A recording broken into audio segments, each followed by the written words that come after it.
So in my last video, I talked about the independent states and the dependent states.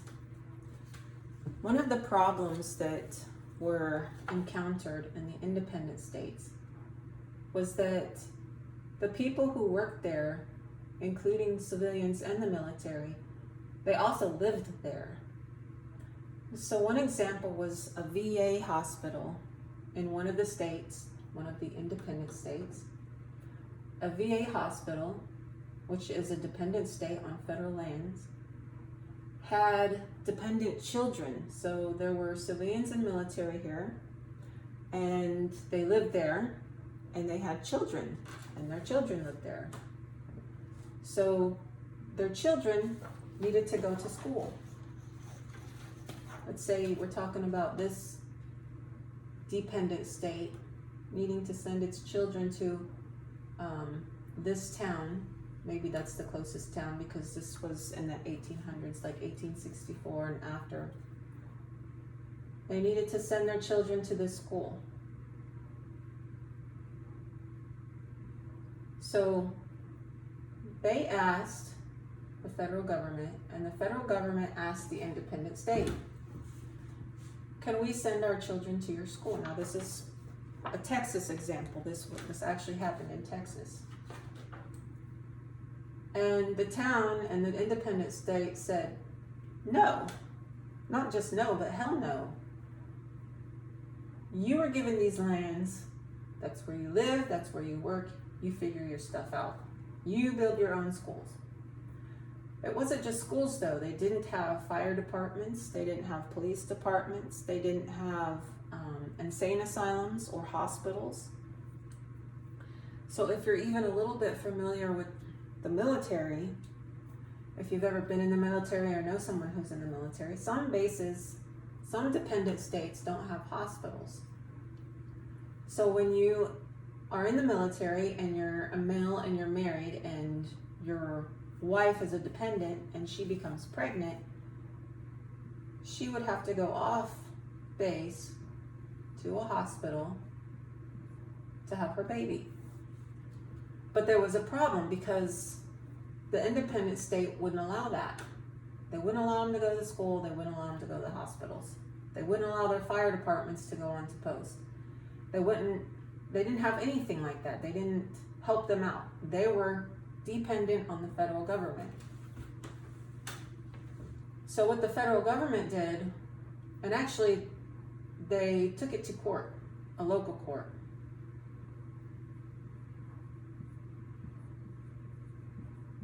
The local court said, no, you can't send your children off post to school, off the federal lands, dependent state to school. No. This is our state, that's yours, you stay there, the rest is ours. So after the local court said no, the Supreme Court also said no. The Supreme Court decided the independent state did not have to supply any services to the dependent state. The dependent state is dependent on the federal government. The federal government has to supply those services. That's its job. So the federal government, after it lost, said, well, how about we pay you some money? And then the state said, okay, you can pay us money and we'll let you use our essential services.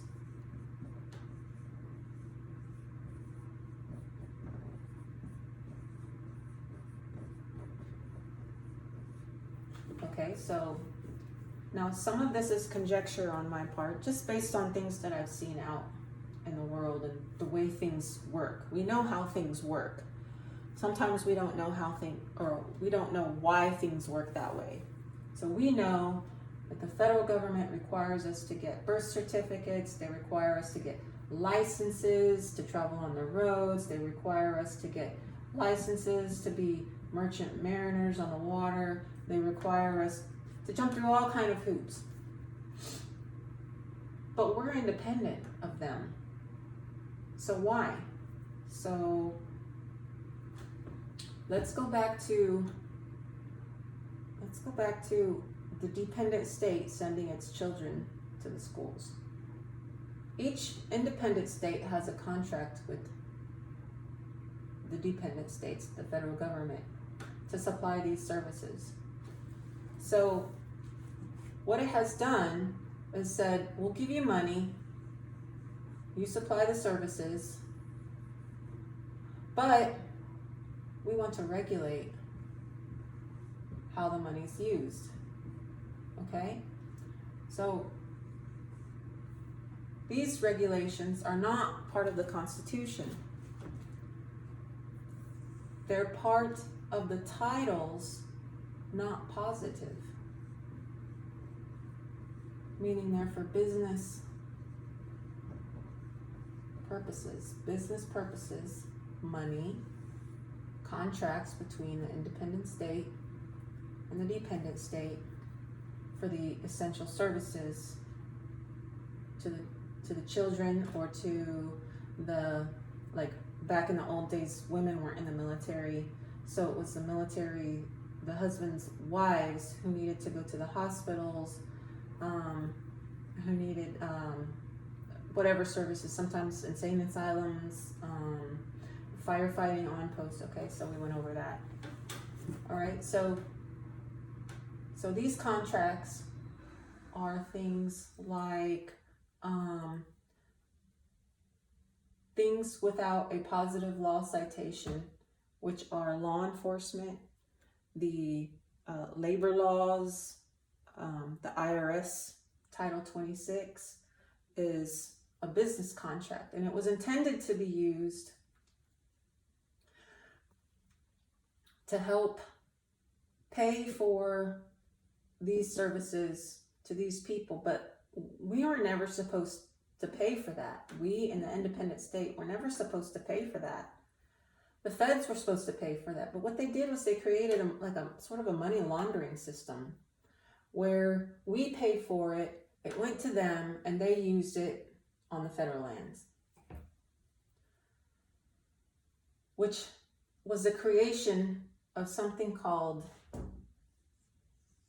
a legal state. And this is mentioned in a congressional record by a man named Cowan.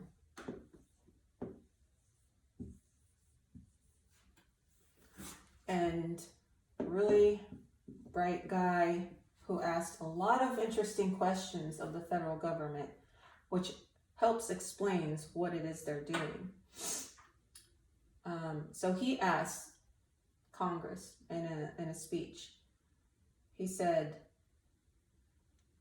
is the legal state a state made up by the people of the state, or is it a state cooked up by the men here in Congress? That's what he said. So the legal state is the contract for business purposes, not in harmony with the Constitution, not in compliance with the ideas of federalism, to supply services to the dependent states. Now, these regulations, everybody nowadays thinks they're part of the federal government, that the federal government rules over them and has to tell them what to do and how to do it. And we all claim to be citizens of the United States. We're not. We're civilians. We're American civilians. We are civilians that means without the military. We're not part of this federal government dependent state for defense purposes under exclusive legislative tradition. We're not part of that. We're free, sovereign, and independent. These are part of that. These are part of that. So when you go to the hospital, and you say, you fill out the papers, you're a citizen of the United States, and you give them your driver's license and your social security card and all that jazz, they treat you like, if you're having a baby, that you must get a birth certificate for your baby. You have to, because The contract, even though the baby's born off federal lands, it's as if it was born on federal lands. And so it's considered a citizen of the United States by birth. These federal lands are the United States. This is America. This is America. We're America. We're 1776. America. Civilians. All our rights. These have Bill of Rights. Not all their rights. Not all of them. Just a Bill of Rights. That's what they agreed to when they enlisted into the military or got a job on post. They agreed to come under this exclusive legislative jurisdiction and took an oath and were given a Bill of Rights. Okay? They were promised a Bill of Rights.